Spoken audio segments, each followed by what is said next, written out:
Call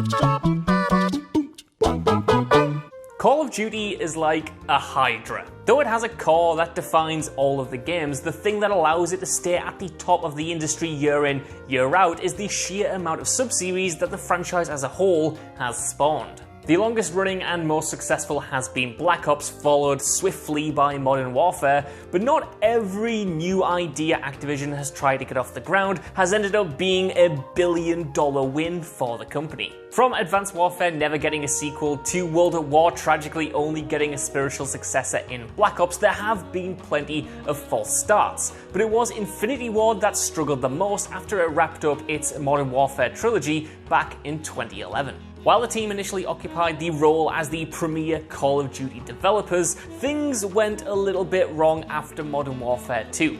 There was a huge controversy following that game, and a bunch of staff jumped ship to Respawn Entertainment, and a messy lawsuit ensued between the former leads of the studio and Activision. Consequently, a bunch of Activision support teams had to be brought in to help Infinity Ward as a company rebuild. Their games suffered as a result though, with Modern Warfare 3 arguably being the weak link in that trilogy, and Ghost just being a complete write-off. There's an argument to be made that that's the worst Call of Duty game, at least of the modern era. Thankfully, the team has bounced back now with the release of 2019's Modern Warfare reboot, and it's actually allowed the team to leapfrog the other developers to get back to the top of the pack. Packed with content and completely overhauling a dated engine, Modern Warfare will be the groundwork that future Call of Duties are built off of, and for good reason. It's an awesome, awesome game. However, the studio's real comeback game actually happened 3 years prior to this, with the release of 2016's Call of Duty Infinite Warfare. I'm Josh from WhatCulture.com, and this is the Call of Duty sequel Activision should make, but never will. Now, me saying Infinite Warfare was their comeback game might be a bit of a shock, considering that title is actually one of the most despised Call of Duties in the entire fandom. People absolutely hate it. Its legacy ultimately is one of ruin, controversy, and disaster. The launch trailer for the title is one of the most downvoted in history, to the point where I'm going to have to check my notes because it actually has 3.8 million dislikes to 614k likes. That is not a good ratio. Come to think of it though, depending on where I go with this video might not end up much better. However, this reputation isn't entirely down to the game itself, but more about where Call of Duty was in 2016 and the terrible, terrible way Activision actually handled the release of the game. Back then, fans were yearning for a return to the classic boots-on-the-ground gameplay that the series had made its name on. Years of sci-fi-leaning releases, double jumps invading the multiplayer, and a lack of innovation overall made Call of Duty look like a sheep for the first time in its history, copying competitors like Titanfall rather than leading the industry. Consequently, when Infinite Warfare's trailer dropped, which had actual space battles and zero-G firefights, players let Activision know their displeasure with the overall trajectory of the series. Infinite Warfare was proof, to them anyway, that they hadn't been taking their criticisms seriously. Adding to the negative press before anyone even got a chance to play the game as well was perhaps Activision's biggest misstep in their entire history, and that's saying something considering the company we're talking about. It wasn't just that Infinite Warfare was another step in a direction that fans didn't want, but that it was actually holding a game they did want to ransom behind a paywall. At the same time as Infinite Warfare was announced, Activision also revealed that they were working on a remaster of Call of Duty 4 Modern Warfare, bringing both the original single-player and the multiplayer suites over to next-gen machines. That should have been reason to celebrate. If people didn't want this sci-fi themed COD, they could get a nice nostalgia hit of something that they already know they liked. Sadly, Activision knew that and weaponized the desire that people had for Modern Warfare Remastered by announcing that it wasn't going to be sold separately. Instead, the only way you could actually get that game was to also buy Infinite Warfare. And not just the regular edition either, but the far pricier collector's edition. So essentially, you were paying 80 bones for a 10-year-old game. That sealed the deal, and it didn't matter whether or not Infinite Warfare was actually any good or whether it was bad, fans had made up their mind. Activision had simply pushed its luck too far, and Infinite Warfare became the poster child for every gripe fans had with the whole franchise. Of course, the worst part of this whole process was that Infinite Warfare was actually pretty good, even amazing at times. Drafting in top-tier talent, bringing in some of the writers from Naughty Dog to pen the story, and fully rebuilding from the personnel losses almost a decade prior, this was a confident new step forward for the Call of Duty makers. Also, Kit Harington was involved, and Conor McGregor. That means nothing to me, but for a lot of people, that was awesome.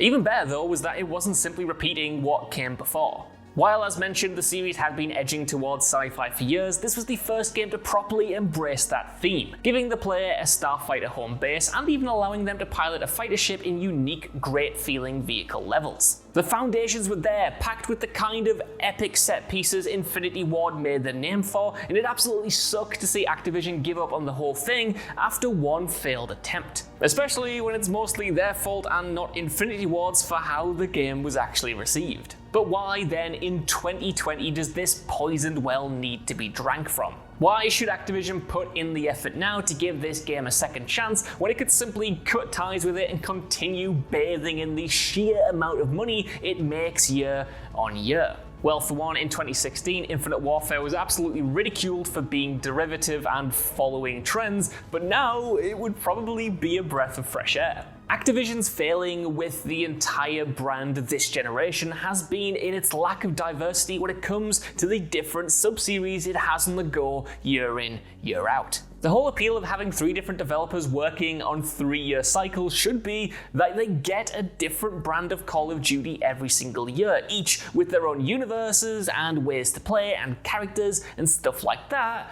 But that's just not the case. Instead, we get the same flavor of Call of Duty, or at least we did back in the early 2010s, every single year. Instead of allowing each developer to go wild and do their own thing, there was an obvious focus-tested ballpark each individual one had to play in and give Activision what they wanted. Consequently, everything from the gameplay to the setting became homogeneous despite 3 widely different teams working on the entire franchise. From arguably Black Ops 2 onwards, the series had an increased sci-fi focus, and after Advanced Warfare introduced the double jump dash mechanic, every single game after it had to include that as well. They all had different names, sure, but each game played the same, while even familiar narrative tropes, such as casting a big-name actor as the villain, Kevin Spacey in Advanced Warfare and Kit Harington in Infinite Warfare, cropped up repeatedly in a way that allowed franchise fatigue to creep in and make the whole series feel as though it was out of ideas. Thankfully, though, that's no longer the case.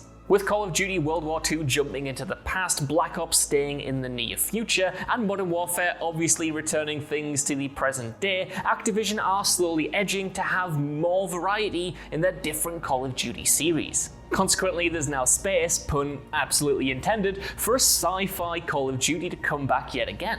As long as it's not something we get every single year, Infinite Warfare 2 could lead the pack when it comes to sci-fi shooters in general, not just Call of Duty. Put simply, instead of being yet another sci-fi Call of Duty, it could be the sci-fi Call of Duty. Fans just might be more open to accepting this spin on the series when it's not the only thing that's getting shoved down their throat year in, year out. Fundamentally as well, Infinite Warfare had a lot of cool ideas, especially in the single player, and used this theme to its advantage in a way that they couldn't replicate in Modern Warfare. The Zero-G fights were genuinely inspired, and these could be even better if the developers gave the player a bit more freedom and a bit more space to work in while they were flying around shooting dudes without any gravity. That's how Zero-G works. Look, I know a lot of people thought these sections were daft, but I thought they were awesome. I thought they really added another layer to the Call of Duty gunplay. Throw in unique weapons and great gadgets and attachments, and there was so much there to play with that simply hasn't shown up yet again in another Call of Duty. It made for a nice break from the regular old gizmos and gadgets and kill streaks that you get under different names in each one of these releases. Though the broad strokes and the villain weren't exactly great, for the most part the writing was on point, and it gave us some of the most memorable characters that Call of Duty has birthed in years. Likewise, the story took us to some genuinely emotional places, and it wasn't afraid to surprise us with some excellent deaths and some twists in general. It's essentially the Rogue One of modern CODs, and I can't believe how much I actually cared about these random soldiers who in any other Call of Duty game, I wouldn't even recognize their face. Especially that damn robot. The openness of the campaign could be fleshed out even more as well. Being able to wander around your ship and choose different side missions added an RPG element that Call of Duty has mostly shied away from, and did a whole bunch of investing you into this world, into the whole lore, and the richness of the characters' lives. I'm not saying it was like The Wire or something, but it was way more detailed than your average Call of Duty has any right to be. There was also a sense of freedom that the developers sadly went back on when it came to Modern Warfare, which is kind of a shame because this game showed that you could have the explosive set pieces that Call of Duty is known for, while still giving the player a huge amount of freedom in the combat scenarios. Now, after all this, I can hear you saying one thing, but Josh, if Infinity Ward goes on to make Infinite Warfare, what does that mean about Modern Warfare 2? The other one, again. Surely, if they make that game, it means we're not going to get a sequel to this for years. Well, to that I say, does Modern Warfare even need a sequel this quickly? Part of the whole appeal of the reboot was that we hadn't seen anything from it in years, and surely Activision doesn't want to drive it into the ground for a second time so quickly. Even better, for the first time in years, the publishers and developers have been able to build a genuinely great platform for content to come. Modern Warfare isn't riddled with toxic microtransactions or with pay-to-win weapons like Black Ops was. Instead, there is so much content already in there, and it's mostly not being predatory. At least yet, you know how Activision can get. There's also way more content than ever. From gunfight to regular multiplayer, ground war to Spec Ops, Warzone to different tournaments, there are so many different ways to play the game that could be expanded on in future content drops. The Battle Pass system as well has provided a drip feed of mostly good content in a way that hasn't nickeled and dimed players, with a constant stream of reimagined maps from older Modern Warfares alongside brand new ones, giving the developers so many options for keeping the multiplayer landscape fresh going forward. And Warzone in particular has already been confirmed to be carried on going forward as new Call of Duty games come out, meaning we're going to be playing a version of Modern Warfare for years to come anyway. As a result, why rush out a sequel to that game in a few years' time if people are already going to be enjoying what they already have? Why not let this reboot breathe and expand for a few years yet, and let the developers work on something completely different that will surprise us? Give Infinite Warfare a second chance and then return to Modern Warfare 2 when we actually crave it and we actually have a thirst for it yet again. It doesn't have to be 10 years, but it wouldn't be the end of the world if it took a cycle off. Of course, no matter what I say, that's not going to happen. For one, Activision loves money way too much, and Modern Warfare is the fastest selling Call of Duty in a generation, so they're absolutely going to fast track a sequel. I'd be surprised if it wasn't already in development. Similarly, some people involved in Infinite Warfare has said that you will never ever get a sequel to that game. Activision doesn't want to make it, and apparently the developers don't have any say in the matter, and even they might not be that bothered. It's safe to say then that it's probably not going to happen anytime soon. And that sucks because it means the game will continue to be remembered not for its actual qualities in terms of narrative or gameplay, but what it represented at the time and the terrible, terrible way Activision handled its release and marketing. And if you haven't guessed, that doesn't sit right to me, because at its core, Infinite Warfare is a bloody good Call of Duty game and absolutely worthy of your time and doesn't deserve all the hate it gets. It's not perfect, there are a lot of things still wrong with it, but in terms of franchise potential, it absolutely breaks my heart that it doesn't even have a chance to try again and win us over. So those are my long, rambling thoughts on Call of Duty Infinite Warfare. And I know what you guys think down in the comments below. Have you revisited it since its launch? And do you actually think that it holds up much better than its reputation from the time? Either way, while you're down there, could you give us a like, share, subscribe, and head over to WhatCulture.com for more lists and news like this every single day. Even if you don't though, I've been Josh. Thank you for watching, and I'll see you soon. Bye.